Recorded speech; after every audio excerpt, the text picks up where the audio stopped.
මේ තියෙන්නේ ඔයාලා කවුරුත් දන්න ඔයාලා කවුරුත් යන්න ආස කරන වර්තමාන ජපානය.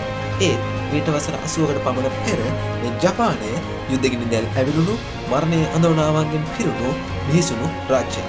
වැඩි කතාවක් නෑ. අපි යමු වීඩියෝ එකට.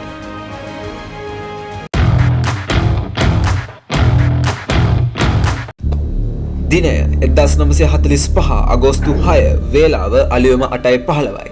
දෙවන ලෝක යුද්ධය අවසන් වීමට ආසන්න වූ වේලාවක්. ඇමරිකානු එක්සත් ජනපදය මෑන්හැටන් ප්‍රොජෙක්ට් කියන රහස් විද්‍යාත්මක වැඩසටහනක් යටතේ ලෝකයේ පළවෙනි න්‍යෂ්ටික බෝම්බ දෙක නිර්මාණය කරනවා.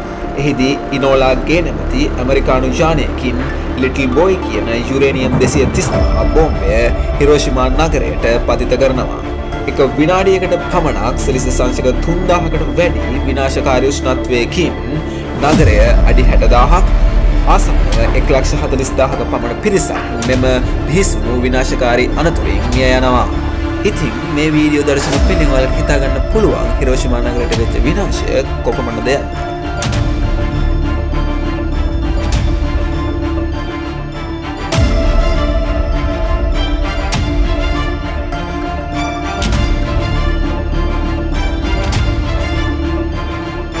හිරෝෂිමා විනාශය සිදුවී දින 3කට පසු හරියටම 1945 අගෝස්තු 9 වනදා ෆැට්මෑන් නම් ප්ලූටෝනියම් 239 වර්ගයේ න්‍යෂ්ටික බෝම්බය නාගසාකි නගරයට පතිත වෙනවා.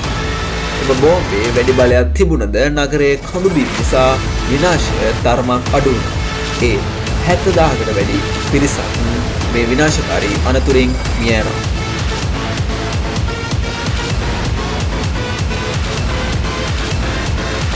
මෙහිදී නගර දෙක මුළුමනින්ම විනාශ වෙනවා. බොහෝ දෙනා විකින රෝග, කැන්සර් හා රක්ත රෝග වලින් මිය යනවා.